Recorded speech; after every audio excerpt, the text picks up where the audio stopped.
Hello hello hello, क्या हाल चाल। आप सबको नमस्कार। Welcome to the platform of physics navigator. कैसे हैं आप लोग, कैसे चल रही है आप लोगों की पढ़ाई। मैं उम्मीद करता हूं कि आप सब ठीक होंगे और आपकी पढ़ाई बहुत अच्छी चल रही होगी। तो चलिए शुरू करते हैं आज का क्लास, जहां पे हम पढ़ने वाले हैं vector form of Coulomb's law और superposition principle for electric force. और इन दोनों टॉपिक्स पे आपको मैं बहुत सारे क्वेश्चंस भी कराऊंगा और इन दोनों टॉपिक्स को इतना अच्छा से क्लियर करने वाला हूँ और इतना अच्छा से क्लियर करूँगा कि आप का कोई भी सवाल इस दोनों टॉपिक से रिलेटेड नहीं छूटने वाला है। आज का लेक्चर बहुत ही आसान होने वाला है। ये दोनों जो टॉपिक्स हैं बहुत आसान टॉपिक्स हैं और बहुत इंपॉर्टेंट टॉपिक्स हैं। तो चलिए यहाँ पे देखिए, मैं आपको बता रहा हूँ पहला vector form of Coulomb's law. अपना पहला टॉपिक क्या है? अपना पहला टॉपिक है वेक्टर फॉर्म ऑफ कूलम्ब्स चाचा, मतलब कूलम्ब्स लॉ चाचा, कूलम्ब्स चाचाज लॉ। भाई कूलम्ब्स लॉ का जो लेक्चर मैंने पढ़ाया है उस लेक्चर को देखे बिना इस लेक्चर को मत देखना, पहले उस लेक्चर को जाकर देखो, समझ में आ रहा है ना, फिर ये लेक्चर बहुत अच्छे से क्लियर होगा आपको। क्योंकि कूलम्ब्स लॉ से आपको पता चलेगा जो इलेक्ट्रिक फोर्स का फॉर्मूला होता है वो होता है K/Q1/Q2/R²। लेकिन आप जानते हो कि जो फोर्स होता है वो वेक्टर क्वांटिटी होता है और किसी भी वेक्टर क्वांटिटी को रिप्रेजेंट करने के लिए उसका मैग्नीट्यूड भी चाहिए और डायरेक्शन भी चाहिए। जस्ट मैंने कूलम्ब्स लॉ से आपको क्या बताया था? ये बताया था मैग्नीट्यूड बताया था, मैग्नीट्यूड, और मैग्नीट्यूड था K/Q1/Q2/R²। डायरेक्शन तो बताया था नहीं, लेकिन जो डायरेक्शन है मैं बताऊंगा यहाँ पे vector form of Coulomb's law में। मैं आपको वहाँ पे भी बता सकता था लेकिन घोंच पोछ हो जाता है, इसलिए इसको एक सेपरेट टॉपिक में डाला गया है और इस सेपरेट टॉपिक को समझिए बहुत ज़्यादा आसान है, ठीक है ना। देखिए ध्यान से, किसी भी वेक्टर को अगर हम रिप्रेजेंट करते हैं, मैं यहाँ पे लिख रहा हूँ, किसी भी वेक्टर को रिप्रेजेंट करना है तो उसके पास मैग्नीट्यूड होता है और डायरेक्शन होता है। समझ में आ रहा है ना, मतलब मैग्नीट्यूड और डायरेक्शन दोनों चीज़ चाहिए किसी वेक्टर को रिप्रेजेंट करने के लिए। मतलब ना सिर्फ मैग्नीट्यूड से रिप्रेजेंट कर सकते हो किसी वेक्टर को, ना सिर्फ डायरेक्शन से, मतलब दोनों चाहिए तभी जाकर किसी वेक्टर को रिप्रेजेंट आप कर सकते हो। आया ना समझ में। तो आपको मैं इलेक्ट्रिक फोर्स का क्या फार्मूला बताया था? इलेक्ट्रिक फोर्स का फार्मूला बताया था कि K/Q1/Q2/R²। ये फार्मूला बताया था आपको, इलेक्ट्रिक फोर्स का ये फार्मूला बताया था। लेकिन ये जस्ट क्या है? ये तो जस्ट ये फोर्स का मैग्नीट्यूड है, फोर्स का मैग्नीट्यूड है। लेकिन मैं यहाँ पे वेक्टर डाल दूँ तो ये क्या लिख सकता हूँ? मैं नहीं लिख सकता हूँ, ये गलत हो जाएगा। क्योंकि इधर वेक्टर है तो इधर ही वेक्टर होना चाहिए, तो इधर वेक्टर है तो इधर ही वेक्टर होना चाहिए। तो वेक्टर करने के लिए क्या करना पड़ेगा? ये तो मैग्नीट्यूड हुआ और एक डायरेक्शन आपको चिपकाना पड़ेगा, तो ऐसे चिपका दोगे। मतलब ये आर कैप जो है डायरेक्शन देगा, डायरेक्शन देगा। समझ में आ रहा है? इलेक्ट्रिक फोर्स का डायरेक्शन देगा, मतलब ये मैग्नीट्यूड और ये डायरेक्शन, और ये हो गया अपना फोर्स वेक्टर। समझ में आ रहा है ना ये कैसे हुआ? ये कैसे हुआ समझ में आया? अब देखिए मैं आपको बता रहा हूँ कि मैंने आर कैप ही क्यों यहाँ पे डाला डायरेक्शन के लिए। डायरेक्शन के लिए आर कैप ही क्यों डाला। अगर आपको ये नहीं समझ में आ रहा है कि यहाँ पे आर कैप क्यों डाला तो कोई बात नहीं, मैं यहाँ पे बताऊँगा भी। लेकिन अगर पूरा डिटेल और क्लियर वर्जन में आपको समझ आता है, जाकर मेरा बेसिक मैथ्स में वेक्टर्स का मेरा लेक्चर देखिए, उसमें मैं आपको बताया हूँ कि यूनिट वेक्टर क्या होता है। और यूनिट वेक्टर को इतने डिटेल में पढ़ाया हूँ कि उससे रिलेटेड कोई भी सवाल जो है ना नहीं छूट सकता, ठीक है ना। देखिए मैं बता रहा हूँ यहाँ पे कि यूनिट वेक्टर क्या होता है। पहला बात, यूनिट वेक्टर होता है ना, यहाँ पे सीख लीजिए, फिर आपको क्लियर होगा आर कैप, ठीक है। यूनिट वेक्टर को रिप्रेजेंट किया जाता है कैप से रिप्रेजेंट किया जाता है ऐसे। मतलब किसी के ऊपर ये टोपी लग जाए, ये कैप लग जाए, समझ में आ रहा है ना। चाहे मैं ही क्यों ना, मेरे ऊपर ये टोपी लग जाए या इस मार्कर के ऊपर ये टोपी लग जाए, ये कैप लग जाए, उसका मतलब होता है ये यूनिट वेक्टर है, ठीक है ना। देखिए तो यूनिट वेक्टर होता है वेक्टर अपन वेक्टर का मैग्नीट्यूड, वेक्टर अपन वेक्टर का मैग्नीट्यूड, उसी वेक्टर का, जो वेक्टर हम यहाँ पे डालेंगे उसी का मैग्नीट्यूड डालेंगे यहाँ पे, वेक्टर का मैग्नीट्यूड, ठीक है ना। mg नहीं, mg तो ये हो गया अपना mg मैग्नीशियम, ठीक है ना, मैग्नीट्यूड। ओ भाई फिर mg लिख दिया मैंने, कुछ भी लिखता रहता हूँ, दिमाग कहाँ चल रहा है तुम्हारा भाई। मैग्नीट्यूड, ठीक है ना, ये समझ में आया। मतलब वेक्टर अपन वेक्टर का मैग्नीट्यूड होता है। ये क्लियर हुआ आपको? ये क्लियर हुआ। मतलब यूनिट वेक्टर अपन वेक्टर का मैग्नीट्यूड। फॉर एग्जांपल मैं एग्जांपल दे रहा हूँ यहाँ पे, मान लो कि यहाँ पे 4i cap plus 3j cap दिखा हुआ, तो मैं पूछूँ कि इसका आप यूनिट वेक्टर बताओ, इसका यूनिट वेक्टर बताओ, तो यूनिट वेक्टर क्या बताओगे? यूनिट वेक्टर यही बताओगे आप कि ये अपना वेक्टर हुआ 4i cap plus 3j cap, अपन ये इसका मैग्नीट्यूड हुआ। मैग्नीट्यूड क्या हुआ? मैग्नीट्यूड, इसका मैग्नीट्यूड निकालो। मैग्नीट्यूड बताऊँ ना, 4² प्लस 3² करोगे अंडर रूट करके तो 5 आएगा, मतलब मैग्नीट्यूड 5। मतलब ये हो गया अपना यूनिट वेक्टर, ठीक है, समझ में आया ना। अब देखो यहाँ पे मैं एक और चीज़ बता रहा हूँ कि जो यूनिट वेक्टर होता है ना, यूनिट वेक्टर वो रिप्रेजेंट करता है डायरेक्शन को, रिप्रेजेंट करता है डायरेक्शन को। और इसका जो मैग्नीट्यूड होता है, मैग्नीट्यूड 1 होता है। बहुत डिटेल में पढ़ाया हूँ, ठीक है ना, जाकर उस लेक्चर को देखो, समझ में आएगा। मैग्नीट्यूड 1 होता है और रिप्रेजेंट करता है डायरेक्शन को। तो यूनिट वेक्टर अगर रिप्रेजेंट करता है डायरेक्शन को, तो मैंने यहाँ पे क्या डाला? ये यूनिट वेक्टर डाला जो डायरेक्शन को रिप्रेजेंट करता है। मतलब ये क्या रिप्रेजेंट करेगा? डायरेक्शन को रिप्रेजेंट करेगा, डायरेक्शन को। और ये क्या है अपना? ये है मैग्नीट्यूड। एक हुआ मैग्नीट्यूड और एक हुआ डायरेक्शन को रिप्रेजेंट किया। समझ में आया आपको? समझ में आया ना। अब देखिए, अब मैं आपको क्लियर यहाँ पे स्पष्ट तरीके से बताने वाला हूँ कि जो vector form of Coulomb's law है उसका मतलब जो बहुत सारे फॉर्मूले जाते हैं उसको कैसे लिखे, किस पैटर्न में लिखे, किस फॉर्मेट में लिखे, ठीक है ना। देखिए यहाँ पे मैं यहाँ पे एक चीज़ ड्रॉ करता हूँ, इस चीज़ को नोट कीजिए, मैं अभी इस चीज़ को मिटाने वाला हूँ, ठीक है ना। इस चीज़ को अभी नोट कीजिए क्योंकि यहाँ पे स्पेस नहीं बचेगा, पूरा एक मैं टेबल लिखवाऊंगा और वो टेबल जो है ना बहुत ज़्यादा आपके लिए कारीगर हुआ है। इसको नोट कीजिए, इसको नोट कीजिए, यूनिट वेक्टर को मैं जस्ट इसे मिटाता हूँ, ठीक है। नोट कर दिया आपने, मैं मिटाऊँ, देखिए मिटाता हूँ।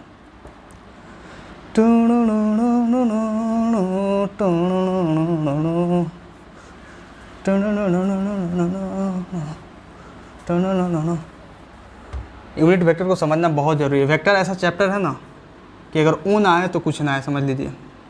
तो वेक्टर को आना बहुत ज़रूरी है, ठीक है ना। देखिए अब मैं यहाँ पे क्या करता हूँ ना, आपको जस्ट यहीं तक कराता हूँ क्योंकि इधर एक डायग्राम भी तो बनाना है ना, ठीक है, यहाँ तक जस्ट। अब देखिए मैं एक डायग्राम बनाता हूँ, ठीक है। इस डायग्राम को बहुत अच्छे से आप समझिएगा। ये अपना एक्स एक्सिस होता है और ये अपना वाई एक्सिस होता है, ठीक है ना। मान लीजिए कि ये तो 0,0 ये तो ओरिजिन होता है, ठीक है ना। इतना तो समझ में आता है आपको। अब देखिए मान लीजिए यहाँ से कि इस ओरिजिन से यहाँ पे एक Q1 चार्ज रखा हुआ है, ठीक है ना, कुछ R1 डिस्टेंस पे। इसका पोजीशन वेक्टर क्या है, ये R1 है, ठीक है ना। R1 डिस्टेंस पे रखा हुआ है Q1 चार्ज, ठीक है। अब देखिए और एक Q2 चार्ज यहाँ पर रखा गया है, यहाँ से R2 डिस्टेंस पे। यहाँ तक कोई दिक्कत, यहाँ तक कोई दिक्कत नहीं होना चाहिए। अब मैं आपसे एक चीज़ पूछना चाहता हूँ कि आप एक बात बताओ, Q1 पे फोर्स लगेगा, ये दोनों सेम चार्ज है, Q1 और Q2 दोनों सेम चार्ज है, तो आप बताओ Q1 पे किधर फोर्स लगेगा, Q2 द्वारा Q1 पे किधर फोर्स लगेगा, इधर लगेगा, इधर ऐसे लगेगा। मतलब force on Q1 due to Q2 को ऐसे रिप्रेजेंट करते हैं ना। ये तो आपको बताया हूँ ऑलरेडी बताया हूँ, इसको डॉट से ऐसे रिप्रेजेंट कर देते हैं, ठीक है ना। मतलब force on Q1 due to Q2। और मैं पूछूँ आपसे कि Q2 पे किधर फोर्स लगेगा, तो आप किधर बताओगे, force on Q2 due to Q1 इधर लगेगा, ठीक है ना।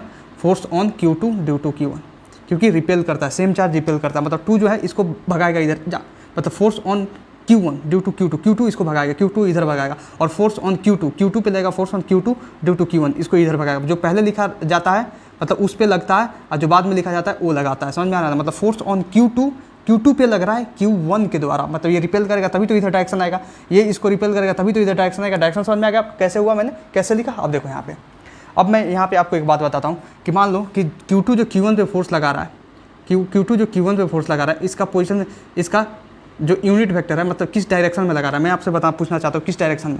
ये मान लो इस डायरेक्शन में लगा रहा है क्योंकि Q2 तो Q1 पे इसी डायरेक्शन में फोर्स लगा रहा है, ये Q2 जो Q1 पे इस डायरेक्शन में फोर्स लगा रहा है, तो इसको लिखेंगे R12, ठीक है ना, R12। और मैं आपको बताऊंगा कि R12 है क्या, ठीक है ना। अब देखिए अब Q1 जो है Q2 पे किस डायरेक्शन में फोर्स लगा रहा है, मतलब इसके R12 के अपोजिट में लगा रहा है, मतलब इधर लगा रहा है फोर्स, इधर लगा रहा है, ये इधर लगा रहा था तो ये इधर लगा रहा है, मतलब इसको कैसे रिप्रेजेंट कर सकते हैं। मान लो हम यहीं पे लिखते हैं क्योंकि स्पेस तो नहीं है, हम इसी पे तो नहीं चढ़ा सकते, ठीक है ना, तो इसको हम सेपरेट लिखते हैं, मतलब यहाँ से यहाँ तक का है, तो इसको लिख सकते हैं R21। समझ में आ रहा है। अब देखिए मैं आपको बता रहा हूँ कि आपको R12 कैप क्या है। R12 कैप है कि फोर्स ऑन, फोर्स नहीं, यहाँ पे R12 कैप पहले मैं समझिए, आप समझिए पहले F21 क्या है। F21 है कि force on Q2 charge due to Q1 charge. इतना समझ में आया। देखिए अब नेक्स्ट देखिए, अब यहाँ पे F12 क्या है, F12 ये है force on Q1 charge due to Q2 charge. अब मैं आपसे पूछूं कि R कैप 12 क्या है, R कैप 12 मतलब R कैप ये 12 क्या है, ये है यूनिट वेक्टर है। जहाँ पे कैप लग गया आपको बताया था कि वो यूनिट वेक्टर होता है, इतना समझ में आया ना। तो यहाँ पे आपको क्या करना पड़ेगा, ये बताना पड़ेगा कि R12 है तो है क्या, बताओ R12 है तो है क्या। आप सोच सकते हो क्या है R12 जो है ना, ये है पोजीशन वेक्टर जो रिप्रेजेंट कर रहा है कि जो Q2 है ना Q1 पे किस डायरेक्शन में फोर्स लगा रहा है, मतलब ये बता रहा है ये पोजीशन वेक्टर। समझ में आया, क्योंकि फोर्स को लिखना है तो उसका मैग्नीट्यूड तो आ जाएगा K Q1 Q2 बटे R स्क्वायर, यहाँ से समझ में आ रहा है। लेकिन ये किस डायरेक्शन में लग रहा है ये यूनिट वेक्टर बता रहा है यहाँ पे, समझ में आया। देखिए यहाँ पे तो मैं लिख रहा हूँ it is unit vector, it is a unit vector representing direction of F12 यहाँ पे ध्यान रखिएगा, F12 from Q2 to Q1, ये लिखने का तरीका समझ में आ रहा है ना। देखिए मैं एक चीज़, ये सब पढ़ाने के बाद एक चीज़ बताऊंगा कि किताबों में किस तरह से लिखा रहता है। बहुत सारी किताबों में कुछ लिखा रहता है, बहुत सारी किताबों में कुछ लिखा रहता है, लेकिन ठीक है पहले ये देखिए, ठीक है ना, वो बाद में बताऊंगा, ठीक है क्या लिखा रहता है। देखिए यहाँ पे अब मैं पूछूँ आपसे R21 बताइए, ये तो आपने बता दिया R12 क्या है। इससे आप R21 को प्रिडिक्ट कीजिए R21 क्या है। R21 जो है ना, ये बता रहा है कि ये एक यूनिट वेक्टर है जो डायरेक्शन को रिप्रेजेंट करता है, और ये जो है ना, ये बता रहा है कि जो Q1 है ये Q2 पे फोर्स लगा रहा है इस डायरेक्शन में। तो लिख दीजिए इसको कि it is a unit vector representing direction of F21 from Q1 to Q2। मतलब कहने का मतलब ये हुआ कि जो R21 है ना, ये लग किधर से किधर रहा है, 2 से 1 से, मतलब R21 किधर से किधर रहा है, 1 से 2 की तरफ लग रहा है, 1 से 2 की तरफ लग रहा है, लेकिन किस डायरेक्शन में लग रहा है, फोर्स 2-1 के डायरेक्शन में लग रहा है। आया ना समझ में। अब देखिए अब यहाँ तक मैंने लिखा दिया, ये जो इस डायग्राम को बहुत अच्छे से एनालाइज कीजिए, और जो भी मैं यहाँ पे बताऊँगा इस डायग्राम से रिलेटेड ही बताऊँगा, ठीक है ना, इस डायग्राम से रिलेटेड ही बताऊँगा। ये थोड़ा सा गंदा लग रहा है, इसको सीधा बनाते हैं, ठीक है ना। देखो यहाँ पे आजा बाबू राजा बाबू आजा।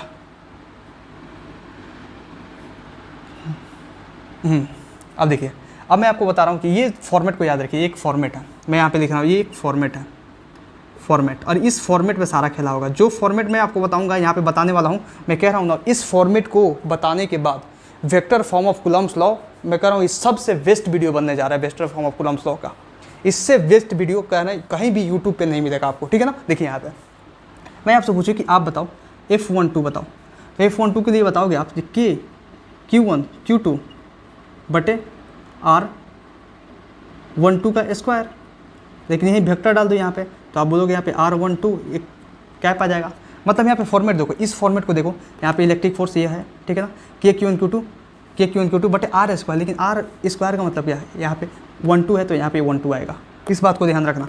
और ये जो है ये तो मैग्नीट्यूड रिप्रेजेंट कर दिया, लेकिन ये जो रिप्रेजेंट कर रहा है R12, ये डायरेक्शन, और डायरेक्शन क्या बता रहा है, मतलब F12 के डायरेक्शन में R12, मतलब R12 जो है F12 का डायरेक्शन बता रहा है। यहाँ पे देखो R12 क्या बता रहा है, F12 का डायरेक्शन बता रहा है फ्रॉम Q2 टू Q1। यहाँ पे लिखा गया ना, तो वही चीज़ लिखा गया, मतलब F12 तो 12 यहाँ, तो 12 यहाँ, तो 12 यहाँ। बस फॉर्मेट इसको लगाओ और इसको लिख कर 12 यहाँ, 12 यहाँ, 12 यहाँ। जैसे मैं इसको बोलूँ कि F21 बताओ, इधर थोड़ा लिखते हैं ना, स्पेस उधर नहीं है ना, F21 बताओ, F21 बताओ, तो ये बताओ कि Q1 Q2 बटे R21 का होल स्क्वायर, और ये लिखोगे आप R21 कैप।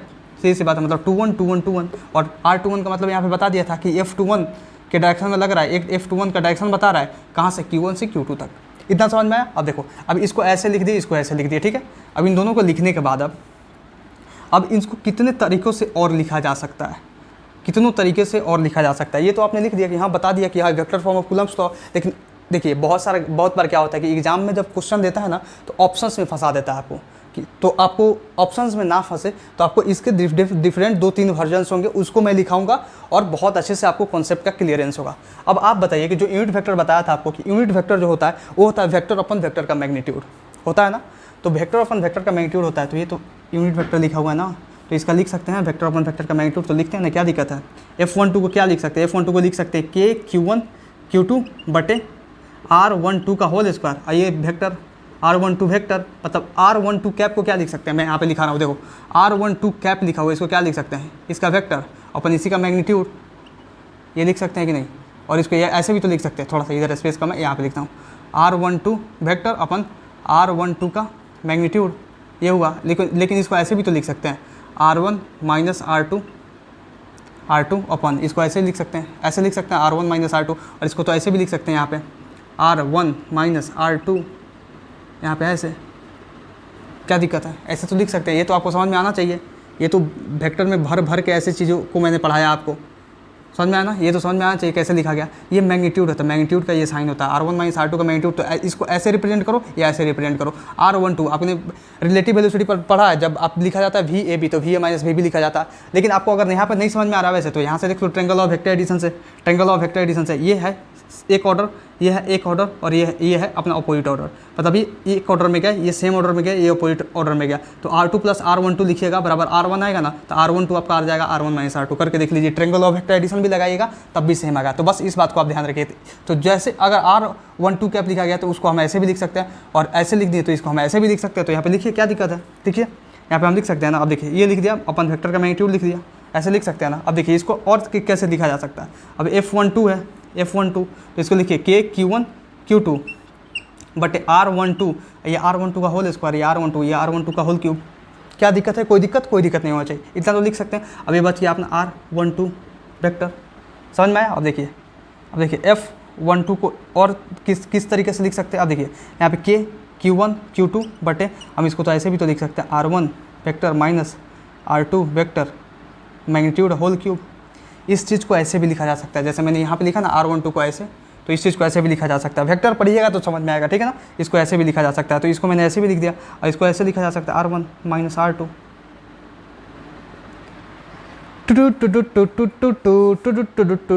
चारों वर्जन समझ में आया। लेकिन मैं आपको एक चीज़ सावधान करना चाहता हूँ कि जब भी आपको क्वेश्चन करना हो तो क्वेश्चन के लिए ये वाला यूज होगा।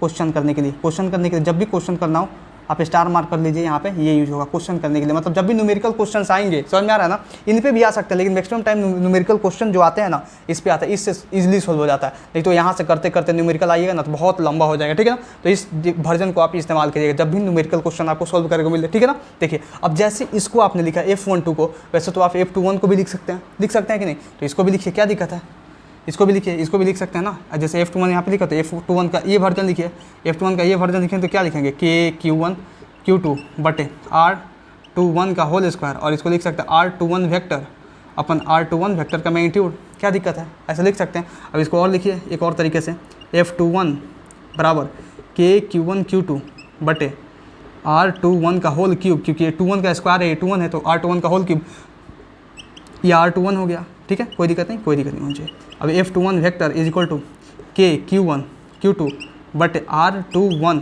ठीक है ना। अब इसको ऐसे नहीं, अब इसको ऐसे कर देते हैं R2 माइनस R1, ठीक है ना।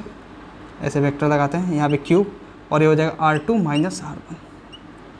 यहाँ तक कोई दिक्कत। और क्वेश्चन के लिए जब भी आपको इस्तेमाल करना हो ये कीजिएगा, जब भी क्वेश्चन आएगा बाबू, क्वेश्चन आएगा इसका आप यूज कीजिएगा, क्वेश्चन बन जाएगा।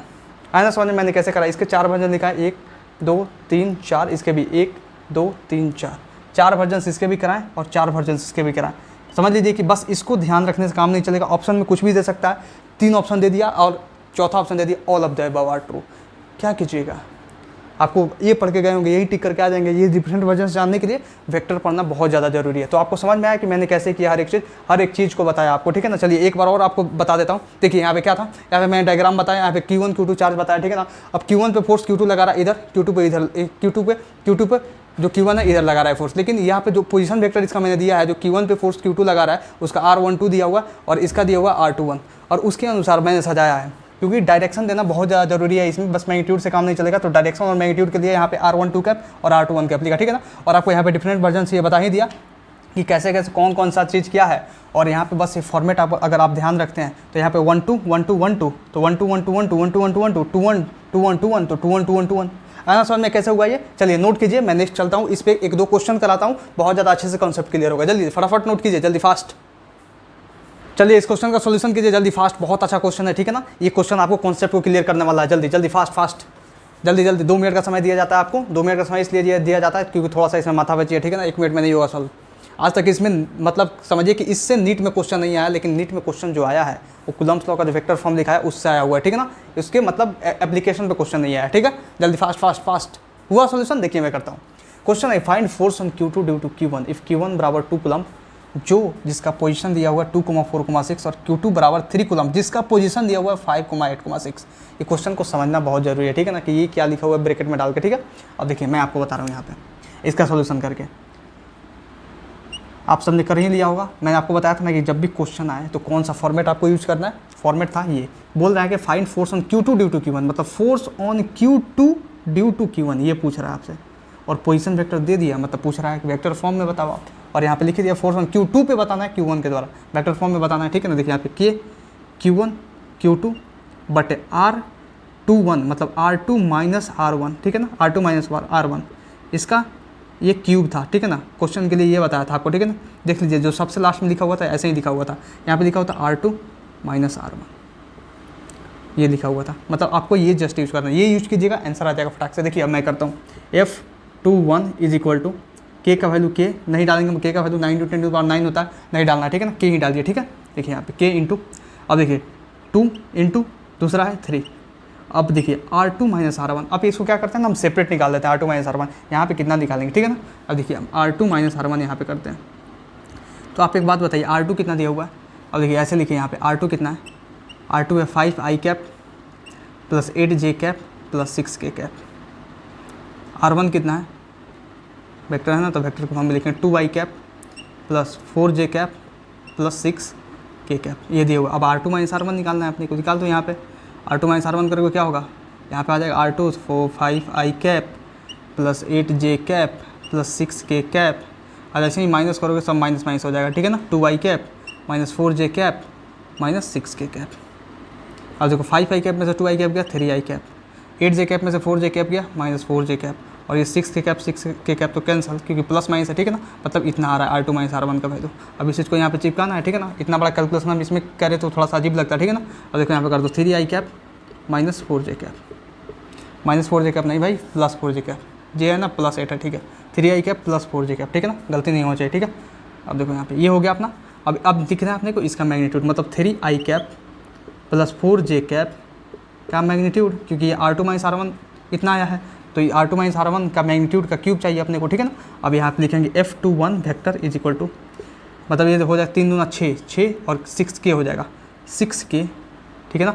3i cap plus 4j cap, ठीक है, 3i cap plus 4j cap, और ये अपना हो गया 3i cap plus 4j cap का मैग्नीट्यूड। तो मैग्नीट्यूड आपको बताया था कि इसका अगर मैग्नीट्यूड आपको निकालना हो तो √3 का स्क्वायर प्लस 4 का स्क्वायर कीजिएगा, मतलब 3 3 9 4 4 16 16 9 √25 का वैल्यू 5, मतलब ये बोल रहा है कि 5 का क्यूब करो आप, 5 का क्यूब करो, 5 का क्यूब यहाँ पे तो हो जाएगा अपना 6k 3i cap plus 4j cap upon यहाँ पे मैं करता हूँ ना 5 का क्यूब होता है 50 25 25 125, मतलब आपका आंसर हुआ 6k by 125 3i cap plus 4j cap.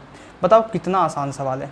आसान सवाल इन द सेंस इसलिए है क्योंकि आपको ये फार्मूला पता है, अगर ये नहीं पता होता, ये वर्जन पता नहीं होता तो आप नहीं कर सकते थे इस क्वेश्चन को। चलिए नोट कीजिए इसे, मैं एक और क्वेश्चन देता हूँ आपको, ठीक है ना, उस क्वेश्चन को फिर कीजिएगा जल्दी फास्ट। चलिए इस क्वेश्चन का सोल्यूशन कीजिए फटाफट, बहुत आसान सवाल है, ठीक है ना। चलिए 2 मिनट लीजिए, और ये 6 क्वेश्चन है, मतलब 6 क्वेश्चन यहाँ पे दिए हुए, आपको बताना है कि कौन सा इसमें ट्रू है, कौन सा फॉल्स है, कौन सा सही है, कौन सा गलत है, जब Q1 पे फोर्स लगाया जा रहा है Q2 के द्वारा, ठीक है ना। जल्दी फास्ट कीजिए इसे, जल्दी फास्ट। हो गया सोल्यूशन, करूँ मैं सोल्यूशन करूँ, देखिए मैं करता हूँ। क्वेश्चन है कि which of the following is true when force acts on Q1 charge due to Q2 charge, मतलब फोर्स ऑन 1 2 2 है यहाँ पे, फोर्स ऑन 1 ड्यू टू 2, तो बताना है ये जो force on 1 due to 2 force on 1 due to 2 जितने भी मैंने यहाँ पे लिखे हुए हैं ये कौन सा सही है कौन सा गलत है, ठीक है ना। देखिए यहाँ पे पहला option F12 KQ but R12 का स्क्वायर, R12 का, ये सही है, बिल्कुल सही है, ये बिल्कुल सही है, ये तो मैं आपको बताया हूँ। देखिए यहाँ पे फोर्स 12 KQ R12 का whole cube R1 minus R2, अब ये कैसे आया, ये ठीक था। देखिए यहाँ पे जैसे मैंने यहाँ पे लिखा R12 कैप लिखा, तो यहाँ पे R12 वेक्टर अपन वेक्टर का मैग्नीट्यूड लिखूंगा तो R12 का यहाँ पे क्यूब हो जाएगा, और ये R12 कैप यहाँ पे वेक्टर था ना उसका R1 माइनस R2, तो ये भी सही है, ठीक है ना। बस उसको घुमाया फिरा जा रहा है, जितने भी है ना यहाँ पे आपको ये समझ में आएगा, मैं आपको पूरा बताऊंगा तो कि बस उसको मतलब मोड़ दिया गया, बस फोल्ड कर दिया गया है, जस्ट चीज़ वही है, समझ में आना, चीज़ वही है, बस उसको फोल्ड कर दिया गया, ठीक है। देखिए यहाँ पे और F12 इक्वल टू, अब के को 1/4πε0 तो लिखा जा सकता है, तो लिख सकते हैं ऐसे Q1 Q2 but R1 minus R2 का क्यूब। अब ये R12 सही सी बात है, इसी को क्या किया मैंने जस्ट इलेबोरेट कर दिया, इसको ऐसे लिखा जा सकता है, और के को यहाँ से ऐसे कर दिया, और R1 माइनस R2 को R12 लिखा जा सकता है, तो ये भी सही है, ठीक है। देखिए यहाँ पे next F12 1/4πε0 Q1 Q2 R12 cube, अब माइनस ऑफ R21, अब मैंने ये यहाँ पे क्यों लिखा, यहाँ पे तो R12 होना चाहिए, लेकिन आपको बता दूँ for your kind information note please, R12 जो होता है ना R12 ये माइनस ऑफ R21 तो हो सकता है ना भाई, क्या दिक्कत है इसमें, क्या दिक्कत है, क्योंकि आप इसको अगर लिखते हैं तो लिखते हैं R1 माइनस R2, ठीक है, कोई दिक्कत नहीं। अब इसको लिखेगा तो लिखेगा minus of R2 minus R1, मतलब क्या हुआ, इसको भी अगर आप इस वो कीजिए तो यह आ जाएगा अपना माइनस R2 आइए प्लस R1, मतलब ये भी R1 माइनस R2 ही तो आया, R1 माइनस R2 इधर, R1 माइनस R2 इधर, सीधी सी बात है, R12 equal to minus of R21, तो ऐसे लिख सकते हैं, ठीक है ना। तो ये भी बहुत ठीक है, ये भी सही है क्वेश्चन, ठीक है ना। मतलब ऐसे भी इसको लिखा जा सकता है, तो फंसिएगा नहीं, समझ में आ रहा है ना। उधर मैंने नहीं कराया था, लेकिन यहाँ पे क्वेश्चन में मैंने करा दिया, ठीक है। देखिए तो ये भी सही है अपना, ठीक है। अब देखिए next F1 to 1/4πε0 Q1 Q2, ये तो मैंने कराया आपको उधर ही, तो ये तो सही ही है, सही से बात है, ऐसे तो दिखा जा सकता है। अब यहाँ पे देखिए F1 to K Q1 Q2 R1 to cube, इसी का है R1 to क्यूब और R1 to ये लिख दिया, ये भी सही है, ठीक है ना। F12 equal to minus of F21 Coulomb's law के द्वारा जब हम देखते हैं, कुलम्स लॉ का जब भी हम यूज़ करते हैं, यहाँ पे लिख दे रहा हूँ कुलम्स लॉ का, तो आपको पता होना चाहिए कि जो F12 होता है ना F21 के बराबर होता है, माइनस ऑफ F21 के बराबर होता है। लेकिन मैग्नीट्यूड वाइज ऐसे बराबर होता है, लेकिन अगर डायरेक्शन भी हम इंक्लूड कर दे तो सीधी सी बात है, एक फोर्स इधर लग रहा है तो एक फोर्स इधर लग रहा है, समझ में आ रहा है ना। मतलब दोनों मैग्नीट्यूड वाइज तो सेम है, लेकिन अपोजिट में लगा रहे हैं, अपोजिट में लगा रहे हैं, तो ऐसे रिप्रेजेंट करते हैं। निगेटिव वेक्टर जब आपको पढ़ाया था तब आपको इसका कॉन्सेप्ट समझा था, ठीक है ना। तो ये भी सही है। और यहाँ पे जहाँ पे देखा जाए मैग्नीट्यूड का, तो मैग्नीट्यूड तो होता है K Q1 Q2 बटे R², K का वैल्यू अपना ये है भैया, ये भी सही है। मतलब इसके आपको क्या पता चला, यहाँ पे ये पता चला कि भैया गलत तो कुछ नहीं, सब सही है, मतलब ऑल ट्रू। और जो कुलम्स लॉ है ना, कैसे भी फोल्ड करके उस पर क्वेश्चन बनाया जा सकता है। मतलब इतने वर्जन्स आपको करा दिए, अगर F21 भी बोलता तो वैसे ही होता, सेम, समझ में आ रहा ना। ऐसे ही इसके डिफरेंट वर्जन्स बन सकते थे, मतलब जितने वर्जन्स बन सकते हैं सारे वर्जन्स मैंने आपको यहाँ पे कराया, ठीक है ना। चलिए नोट कीजिए फास्ट जल्दी। Now moving towards the next topic, अपना नेक्स्ट टॉपिक है principle of superposition for electric force. देखिए बहुत आसान टॉपिक होने वाला है, बहुत अच्छे से देखिए यहाँ पे। यह है अपना topic principle of superposition for electric force. ये जो चैप्टर है ना, इसमें बहुत सारे टॉपिक्स हैं, लेकिन इस चैप्टर को पढ़ने के बाद ये समझ लीजिए कि आपका क्लास 12th का पूरा बेसिक टॉपिक है, बेसिक चैप्टर है, बेसिक टॉपिक है। अगर इसको आप पढ़ लेते हैं तो बहुत अच्छे से हर एक चीज़ का क्लियरेंस होगा आगे चलने वाले चैप्टर्स में, ठीक है ना। तो ये चैप्टर समझ लीजिए, नीट में जो क्वेश्चन आता है ना, एक क्वेश्चन आता है, एक से ज़्यादा क्वेश्चन नहीं आता है। इलेक्ट्रिक चार्जेस इन फील्ड से एक क्वेश्चन आता है, और इलेक्ट्रोस्टैटिक पोटेंशियल इन कैपेसिटेंस से एक क्वेश्चन आता है। मतलब 2 क्वेश्चन अनिवार्य है आना इस चैप्टर से, इलेक्ट्रोस्टैट से, ठीक है ना। देखिए यहाँ पे, लेकिन बहुत सारे टॉपिक्स इसमें इसलिए दिए गए हैं कि ये जो है ये बेस बनाता है, ये नेक्स्ट जितने भी इलेक्ट्रोमैग्नेटिज्म में, मतलब इलेक्ट्रिक चार्जेस एंड फील्ड से जितने भी रिलेटेड चैप्टर्स हैं, जितने भी चार्जेस से रिलेटेड चैप्टर्स हैं, पहले 7 to 8 चैप्टर जो है ना, बस समझ लीजिए कि चार्ज से रिलेटेड चैप्टर है, तो सब में ये इसका कॉन्सेप्ट यूज होता है, इसीलिए आपको इतना ज़्यादा इसमें टॉपिक्स पढ़ाए जाते हैं, ठीक है ना। देखिए principle of superposition for electric force. अब मैं आपसे एक बात पूछूँ, आप एक बात बताओ। मैं आपको एक स्टेटमेंट लिखाया था कि electric force between any 2 charge does not depend upon neighbouring charges. ये स्टेटमेंट आपको समझ में आया था ना, कि मैं बोला था कि मान लो कोई 2 चार्ज है, किसी 1 लाख चार्ज के बीच में रखा गया, मान लो Q1 Q2 को चार्जेस जो है ना 1 लाख है, उसके बीच में रखा गया है, तो Q1 Q2 में फोर्स कितना लगेगा? अगर उनको सेपरेट रख दिया जाए तो सेम लगेगा, क्योंकि जो फोर्स है ना नाइबोरिंग चार्ज पे डिपेंड ही नहीं करेगा। Q1 Q2 बटे R², सीधी बात है, जो दोनों के बीच का डिस्टेंस है। तीसरा फोर्स कहाँ से आया भाई, चौथा फोर्स कहाँ से आया है उसमें, मतलब कुछ करने, समझ में आ रहा है ना। अगर हम दोनों के बीच में लगा फोर्स निकाल रहे हैं तो वही होगा जो पहले था, जो है, और वही रहेगा, समझ में आ रहा है ना। देखिए तो मैं यहाँ पे बता रहा हूँ, इसका 2 स्टेटमेंट है प्रिंसिपल ऑफ सुपरपोजिशन का, ठीक है। बहुत इंपॉर्टेंट टॉपिक है, ठीक है। देखिए यहाँ पे ये पहला स्टेटमेंट है कि force between any 2 charges does not depends upon neighbouring charges.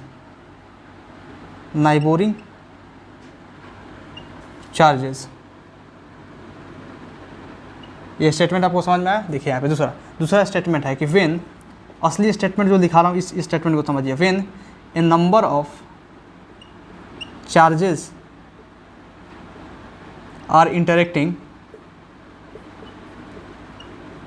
when a number of charges are interacting, then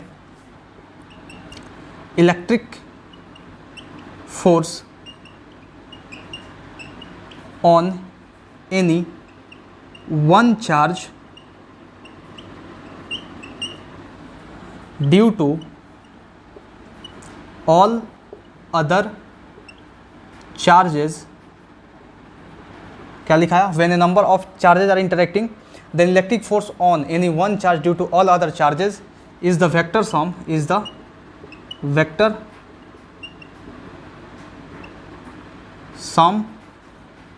of electric force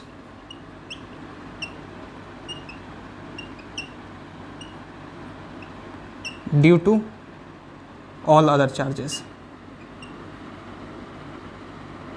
मतलब कहने का मतलब ये हुआ स्टेटमेंट, कहने का मतलब कि अगर किसी भी एक एग्जांपल देता हूँ यहाँ पे, देखिए ऐसे बोलूँगा तो आपको समझ में आएगा लेकिन आधा अधूरा है, उससे अच्छा एग्जांपल समझ। मान लीजिए कि यहाँ पे एक Q1 चार्ज है, यहाँ पे एक Q2 चार्ज है, यहाँ पे एक Q3 चार्ज है, ठीक है ना, यहाँ पे एक Q4 चार्ज है, यहाँ पे एक Q5 चार्ज है और यहाँ पे Qn चार्ज है। समझ लीजिए n चार्ज है, मतलब लाख, n का वैल्यू कुछ भी हो सकता है, 1 2 3 4 1 करोड़ 50 लाख 100 लाख कुछ भी हो सकता है। समझ में आ रहा ना। देखिए अब मैं पूछूँ कि आपसे कि आप एक बात बताओ, यहाँ पे इसकी अंडरस्टैंडिंग यहाँ पे होगी, ठीक है ना। देखिए यहाँ पे मैं आपसे पूछूँ कि बताओ फोर्स ऑन 1 बताओ, चार्ज 1 पे बताओ, मतलब इसका मतलब F1 का मतलब क्या हुआ, F1 का मतलब हुआ फोर्स ऑन चार्ज 1, मतलब फोर्स ऑन Q1 पे बताओ आप। तो फोर्स ऑन Q1 पे आप बताओगे, नेट फोर्स बताना है यहाँ पे, क्या कौन सा फोर्स बताना, नेट। मतलब यहाँ पे ये नहीं पूछना force on Q1 due to Q2 बताओ, तो force on Q1 due to Q2 क्या हो जाएगा, K Q1 Q2 बटे इस दोनों के बीच का डिस्टेंस। समझ में आ रहा ना। लेकिन अगर मैं पूछूँ force on Q1 due to Q3, तो इन दोनों के बीच का डिस्टेंस और ये Q1 Q3, समझ में आ रहा ना। इन दोनों के बीच में पूछूँ तो सिमिलर, इन दोनों के बीच में पूछूँ तो सिमिलर, लेकिन पूछ रहा हूँ फोर्स ऑन 1, नेट फोर्स पूछ रहा हूँ due to all other charges. सब मतलब नेट लिख दिया, मतलब सब के चलते। अगर सब के चलते पूछ रहा हूँ तो कैसे लिखेंगे, वेक्टर सम करेंगे, ठीक है ना। और लिखेंगे फोर्स ऑन 1 ड्यू टू 2, मतलब 1 पे 2 लगा रहा है कौन सा फोर्स, 1 पे 3 लगा रहा है कौन सा फोर्स, 1 पे 4 लगा रहा है कौन सा फोर्स, 1 पे 5 लगा रहा है कौन सा फोर्स, 1 पे n लगा रहा है कौन सा फोर्स। समझ में आ रहा है। तो ऐसे लिखेंगे। फिर लिखेंगे फोर्स ऑन 1 ड्यू टू 3, फिर लिखेंगे plus force on 1 due to all other charges, जितने चार्जेस प्रेजेंट है सब के चलते फोर्स लिख देना है। समझ में आ रहा है। उसका वेक्टर सम कर देना है। Force on 1 due to 4 plus force on 1 due to 5 plus dash dash dash करेंगे क्योंकि n है ना, तो force on 1 due to n। मतलब ये आपका असली स्टेटमेंट है। यहाँ पे उस स्टेटमेंट को समझाने का जो है ना मैथमेटिकल फॉर्म अगर लिखा जाए, ऐसे लिखा जा सकता है, ऐसे लिखा जा सकता है, और इससे आपको बहुत अच्छे से समझ में आया होगा। वही चीज़ मैं लिखा हूँ कि when the number of charges are interacting then electric force on any one charge due to all other charges is the vector sum of electric force due to all of them. ऐसा समझ में। चलिए एक question देता हूँ और ऐसे समझ में आएगा। देखिए क्वेश्चन कैसे आता है, क्वेश्चन बहुत तगड़े तरीके से आता है, समझ रहे ना, और बहुत आसान होता है क्वेश्चन। देखिए यहाँ पे मैं एक क्वेश्चन देता हूँ कि given an equilateral triangle of side length A, ठीक है ना, given an equilateral triangle of side length A where three same charges Q naught, where three same charges Q naught present on its corner, then find electric force on any one charge due to all other charges. देखिए ये question जो है बहुत आसान है, और इस question को आप पहले अगर करना चाहते हैं तो कर सकते हैं, उसके बाद मैं करता हूँ। चलिए आपको 1 मिनट का समय देता हूँ, पॉज कीजिए और सोचिए क्या हो सकता है इसमें, कैसे सोल्यूशन इसका हो सकता है। कर लिया आपने, कर दिया, सोचा आपने कैसे होगा। देखिए मैं करता हूँ अब। देखिए बहुत अच्छे से देखिए, सब कुछ सही है। देखिए यहाँ पे क्वेश्चन है given an equilateral triangle of side length L. चलो देते हैं, एक इक्विलेटरल ट्रायंगल है जिसका साइड लेंथ एल है, ये इक्विलेटरल ट्रायंगल है, साइड लेंथ एल है, ये L6, ये L6, ये भी L6, ठीक है ना, ये आया समझ में। अब देखिए यहाँ पे साइड लेंथ L ये है ना कि L है। अच्छा चलो L ही डाल देते हैं यहाँ पे, जब L डाला तो यहाँ पर भी L, यहाँ पे 3 बार मिटाना पड़ेगा, यहाँ पे 1 बार मिटाना पड़ेगा, ठीक है ना, इसलिए मैंने इधर कर दिया, ठीक है ना। Where 3 same charges Q naught, मतलब यहाँ पर भी कॉर्नर पे सेम चार्ज प्रेजेंट है Q नॉट, यहाँ पर भी Q नॉट और यहाँ पर भी Q नॉट, कोई दिक्कत नहीं, ठीक है। अब देखिए प्रेजेंट ऑन इट्स कॉर्नर पे प्रेजेंट है, ये कॉर्नर, ठीक है ना। Then find electric force on any one charge due to all other charges, मतलब किसी एक पे निकालना है तो बच्चा कौन, 2, इन दोनों के चलते, मतलब इस पे निकालो तो इन दोनों के चलते, इस पे निकालो तो इन दोनों के चलते, मतलब सिमिलर ट्रायंगल, समझ में आ रहा है। किसी पे निकालो फोर्स सेम ही आएगा, ठीक है। तो मान लो हम इस पे निकालते हैं, ठीक है ना, इस पे निकालते हैं, तो इस पे अगर हम फोर्स निकालते हैं इस Q नोट के चलते, तो ये Q नोट क्या है, सेम चार्ज है, तो इसको रिपेल करके इधर मारेगा, कर भाग, तो ये लगाएगा इधर Q नोट मतलब ये Q नोट का होल स्क्वायर अपन ये दोनों के बीच का डिस्टेंस L स्क्वायर, ठीक है ना। अब ये जो है Q नॉट ये इसके ऊपर इधर फोर्स लगाएगा, क्योंकि इस पे फोर्स निकालना, समझ में आ रहा ना, इस पे, इसके चलते इस पे नहीं निकालना, इसके चलते इस पे निकालना, मतलब इन दोनों के चलते इस पे निकालना, मतलब किसी एक पे निकालना, तो इसमें हम निकालते हैं, ठीक है ना। ये ऐसे हो जाएगा, ये अपना आ जाएगा के क्यू नॉट का स्क्वायर अपन एल स्क्वायर, मतलब सिमिलर ही आएगा। कोई दिक्कत यहाँ पे, कोई दिक्कत नहीं होना चाहिए। दिखाई दे रहा है कि नहीं? अगर नहीं वहाँ पे दिखाई दे रहा होगा कैमरा में तो लिखा हुआ है सेम, लिखा हुआ जो यहाँ पे लिखा हूँ वही सेम चीज़ यहाँ पे लिखा हूँ, ठीक है ना। देखिए यहाँ पे तो ये होगा। अब देखिए यहाँ पे समझिए एक और चीज़।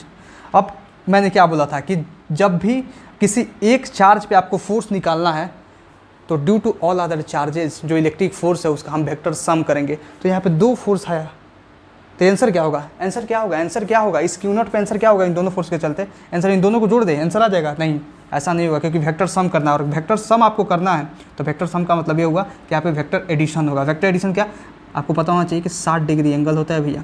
इक्विलेटरल ट्रायंगल का हर एक जो एंगल बनता है ना इक्विलेटरल ट्रायंगल में, वो 60 डिग्री का बनता है। तो ये 60 डिग्री, ये भी तो वर्टिकली अपोजिट 60 डिग्री बनेगा, क्योंकि ये भी सीधा स्ट्रेट लाइन जाएगा, ये भी स्ट्रेट लाइन जाएगा। तो सीधा ये 60 तो ये 60, तो ये 60 डिग्री, और दोनों जो है ना, ये भी एफ मान लो, इसको एफ मानते हो तो इसको भी एफ मान लो, क्या दिक्कत है? ये एफ माना है, समझ में आ रहा है इसको, तो नीचे भी यहाँ पे एफ माना है, क्योंकि दोनों सेम चीज़ है। एफ मान लिया मैंने, ठीक है, एफ मान लिया। अब बताओ, आपको एक चीज़ बताया था कि वेक्टर्स आर सेम, मतलब if a is equal to b is equal to x, then what is their vector addition?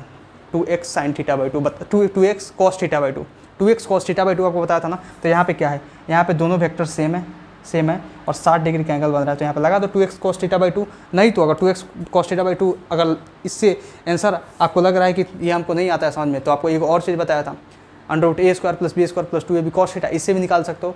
और सबसे ईजी निकालना है तो आपको टेबल लिखा था वेक्टर में, और टेबल क्या था? टेबल था 0 डिग्री पे, 60 डिग्री पे, 90 डिग्री पे, 180 डिग्री पे, 120 डिग्री पे, मतलब कैसे कैसे एंगल्स पे, मतलब रिजल्टेंट का वेरिएशन, रिजल्टेंट का आंसर क्या आएगा? समझ में आ रहा ना। अगर दोनों वेक्टर सेम है तो यहाँ पर भी आप वहीं कर लो, सीधी सी बात है। अगर दोनों 60 डिग्री का एंगल है और दोनों सेम है, मतलब यहाँ पे लिख रहा हूँ कि एंगल कितना, थीटा कितना, 60 डिग्री, और vectors are same, vectors are same, vectors are same, vector same है, वेक्टर सेम है एफ के इक्वल, तो रिजल्टेंट कितना आता है, मतलब नेट फोर्स कितना आएगा? रिजल्टेंट मतलब नेट फोर्स ये आएगा f√3।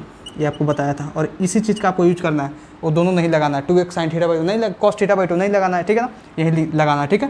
देखिए यहाँ पे तो f√3 आंसर आ गया। अब f√3 आया तो कैसे आया f√3? ये समझ में आया ना यहाँ से। लेकिन रूट एफ का वैल्यू कितना है? k Q0² तो रखिए यहाँ पे √3 k Q0² मतलब इस क्वेश्चन आपको समझ में आया? ये आंसर हो गया आपका। ये क्वेश्चन समझ में आया? मैंने कराया तो क्या कराया आपको? यही कराया। ये जो क्वेश्चन है ना, ये जो कॉन्सेप्ट है ना, इसका मैंने यहाँ पे एक एग्जांपल दिया, एक एग्जांपल ऐसा दिया जिससे आपको समझ में आया कि सच में वेक्टर सम हम करेंगे तो करेंगे कैसे, क्योंकि यहाँ पे वेक्टर सम किया गया हर एक चीज़ का। तो बताया था ना कि इस क्यू नॉट पे निकालना था, इस क्यू नॉट और इस क्यू नॉट के चलते निकालना पड़ेगा, क्योंकि दो ही क्यू नॉट है और तो कुछ है नहीं, तो दोनों के चलते हम निकाल दे, एक इधर आया एक इधर आया। लेकिन वेक्टर सम होगा तो कैसे होगा? सीधी सी बात है, वेक्टर एडिशन होगा। और यहाँ पे वेक्टर एडिशन होगा तो यहाँ पे अगर 60 डिग्री का एंगल बन रहा है, इधर 60 तो इधर भी 60, तो 60 डिग्री एंगल बन रहा है, दोनों फोर्सेस का मैग्नीट्यूड सेम है, तो f√3 आता है रिजल्टेंट। तो मैंने लिख दिया यहाँ पे। चलिए नोट कीजिए फास्ट जल्दी से।